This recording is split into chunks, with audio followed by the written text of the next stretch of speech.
నష్టం, లక్షల ఎకరాలకు నీళ్లు రాకపోవడం, రాష్ట్ర ప్రతిష్ట దిగజారిపోవడం. నేను మీకు ఒక ఉదాహరణ చెప్తా. నేను అయినాక సీతమ్మ సాగర్ బ్యారేజ్ అప్రూవల్ కోసం నేను మినిస్ట్రీ ఆఫ్ జల్ శక్తి దగ్గర మీటింగ్ అటెండ్ అయినా.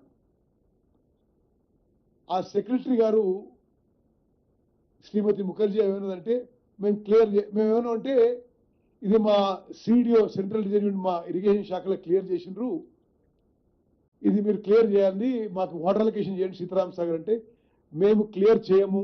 బికాస్ మీ ఇరిగేషన్ గతంలో ఉన్న ఇరిగేషన్ శాఖ మీ డిజైన్ చేసిన మేడిగడ్డ బ్యారేజే కూలిపోయింది, మేము సీతమ్మ సాగర్ ఎందుకు క్లియర్ చేస్తామన్నారు వాళ్ళు. అంటే అది తెలంగాణ యొక్క పేరు ప్రతిష్టలు మంట కలిపినరు ఈ పెద్ద పెద్ద మాటలు మాట్లాడేటోళ్ళు.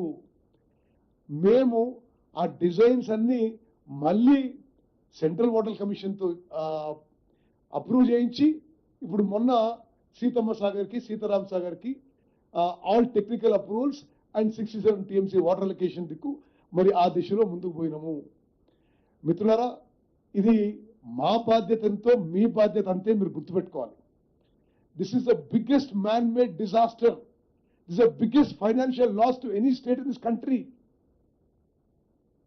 అండ్ ఇంత నష్టం చేసిన వాళ్ళు, డైరెక్ట్ గా నష్టం చేసిన వాళ్ళు గొంతెత్తి పిచ్చి పిచ్చిగా మాట్లాడుతూ మరి మమ్మల్ని చిల్లర విమర్శలు చేస్తుంటే మా మీద ఎంత బాధ్యత ఉందో వాళ్ళు చేసే మాటలు అర్థం లేవు, అసలు అది సందర్భం లేదు, వాళ్ళ ఘోర వైఫల్యం అని తెలంగాణ ప్రజల్లోకి తీసుకుపోవాల్సిన బాధ్యత మీ మీద కూడా అని చెప్పి నేను సవినయంగా విజ్ఞప్తి చేస్తున్నా. To start in the beginning, Ambedkar Pranahita Chevella project Tummareddy నుంచి షిఫ్ట్ చేయడమే పెద్ద పొరపాటు.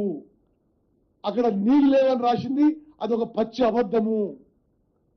ప్రాజెక్టు కాస్ట్ ఇన్ని రెట్లు పెంచడం మరి తెలంగాణ ప్రజానీకానికి తెలంగాణ ఆర్థిక వ్యవస్థ దెబ్బతీయడము. వాళ్ళేమి వాళ్ళ ఇంట్లో నుంచి తీసుకొచ్చి పైసలు పెట్టలే. రాహుల్, మీరు బాలు, మీరందరూ కట్టే ట్యాక్సులు, మనందరినీ మన ట్యాక్సులు మనని తాకట్టు పెట్టి, మన పిల్లల జీవితాలు తాకట్టు పెట్టి, వాళ్ళ పిల్లల జీవితాలు తాకట్టు పెట్టి లక్షల కోట్ల అప్పు తీసుకొచ్చి కూలిపోయే ప్రాజెక్టు కట్టిన వాళ్ళు వీళ్ళు మళ్ళీ నోరు తెరిచి మాట్లాడితే దాన్ని ఏమనాలో మీరే డిసైడ్ చేయండి. ఒకటి ఫిగర్ చెప్తా మీకు, వాళ్ళ హయాంలో 1.81 lakh crores 1,81,000 కోట్లు ఇరిగేషన్ మీద ఖర్చు పెట్టి మనందరినీ అప్పుల్లో నుంచి వృధా చేయడం జరిగింది. దానివల్ల ఎంత ఎక్కడి వచ్చిందండి? పచ్చి అబద్ధాలు. వర్షాలు వచ్చి SRSP స్టేజ్ 2 కింద నీళ్ళు వస్తే కాళేశ్వరం కింద వచ్చిందంటారు. నేను ఒక ఫిగర్ చెప్తాను మీకు. ఎలా ఇది